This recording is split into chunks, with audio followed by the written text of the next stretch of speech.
Europe's borders changed, its empires collapsed, but its language families endured. To understand Europe, you must begin not with its nations, but with the origins of its speech, because language families are older than any country on this continent. The Indo-European Foundation. Most European languages, Germanic, Romance, Slavic, Celtic, Baltic, and Hellenic, descend from a single ancestor. Proto-Indo-European, spoken by nomadic pastoralists on the Eurasian steppe, roughly 4,000 to 6,000 years ago. We have no written records of it. It left no inscriptions, no monuments. It was reconstructed entirely by comparing patterns across its descendants. The word for father appears as pater in Latin, pater in Greek, pita in Sanskrit, and fader in Old English. That resemblance is not coincidence, it is ancestry. This shared origin explains why languages as different as English, Russian, and Greek are, beneath the surface, distant cousins. From that single linguistic seed grew most of Europe. Germanic. The Germanic branch emerged in northern Europe during the first millennium BCE. Early tribes, Goths, Saxons, Franks, carried their speech across the continent through migration and conquest. Germanic divided into three groups: West Germanic, producing English, German, and Dutch; North Germanic, forming the Scandinavian languages; East Germanic, now extinct, represented by Gothic. Germanic cultures preserved extraordinary oral traditions: the Norse sagas, the Old English epic Beowulf, the medieval German Nibelungenlied. Later, through British maritime expansion and American economic dominance, English became the first truly global language of science, aviation, computing, and diplomacy.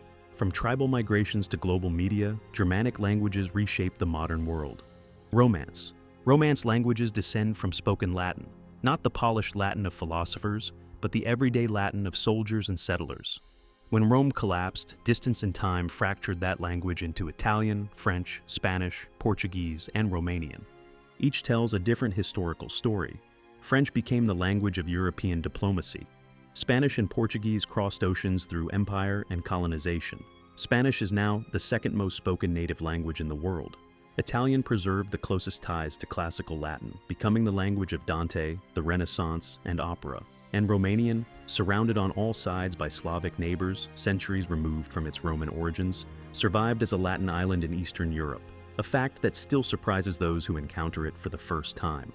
The Romance family proves that a single imperial language, given enough time, can become multiple civilizations. Slavic. The Slavic branch spread across Eastern Europe during the early medieval period, expanding from a homeland in present-day Poland and Ukraine. It divides into East, West, and South Slavic groups, including Russian, Polish, Czech, Serbian, Bulgarian, and others.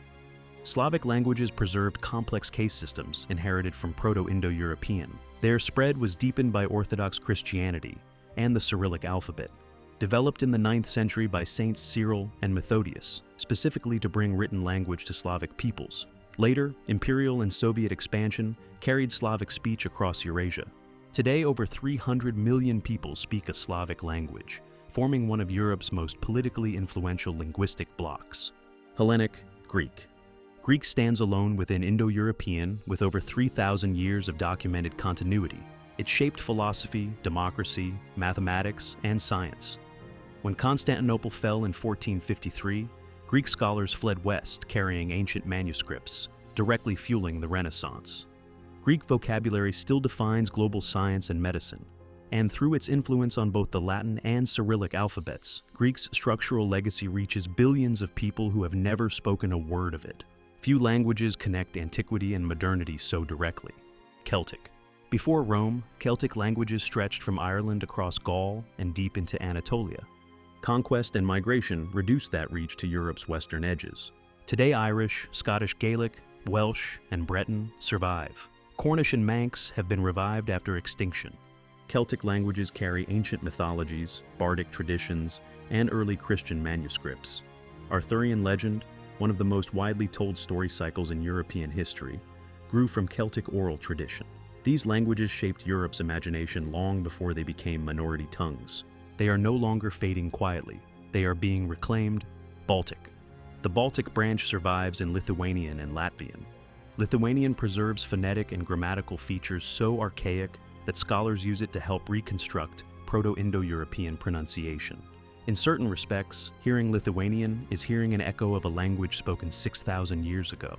Despite centuries of domination, Baltic languages became symbols of resistance and national rebirth. Most powerfully in 1990, when Lithuania became the first Soviet republic to declare independence. Small in speakers, enormous in historical value.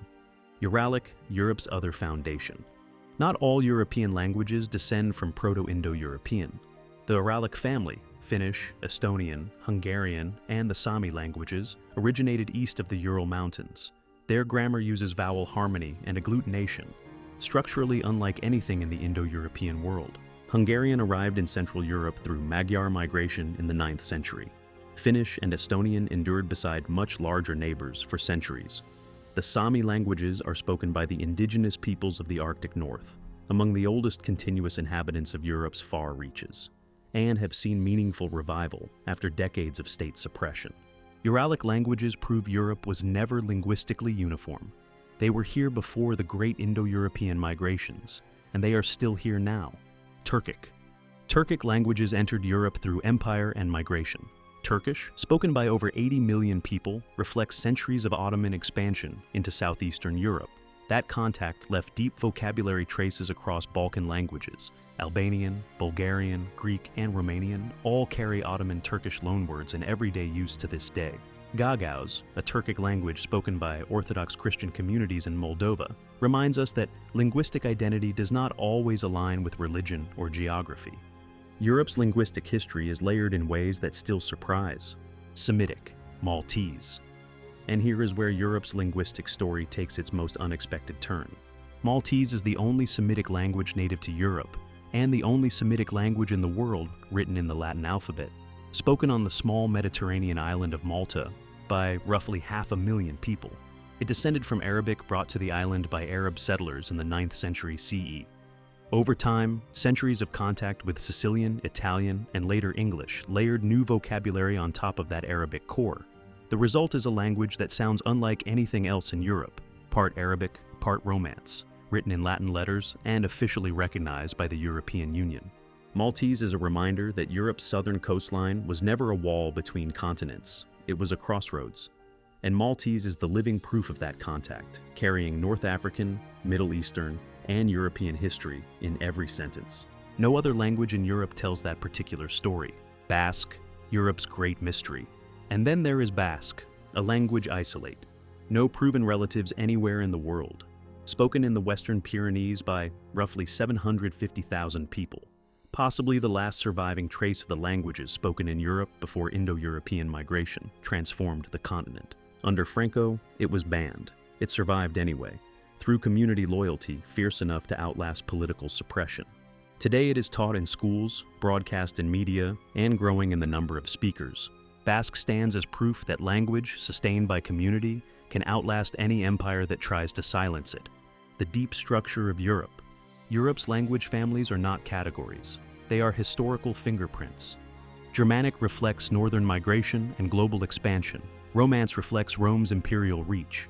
Slavic reflects medieval expansion and modern geopolitics. Hellenic carries ancient intellectual inheritance. Celtic marks survival and revival. Baltic preserves prehistoric echoes. Uralic proves Europe's diversity. Turkic records centuries of contact between continents. Maltese proves the Mediterranean was always a meeting point, not a boundary. And Basque opens a window into a Europe that existed before recorded history began. Every sentence spoken in Europe carries this past within it. Languages are not only tools of communication, they are civilization remembering itself. Which European language family do you find most fascinating? Let me know in the comments, and I'll see you next time.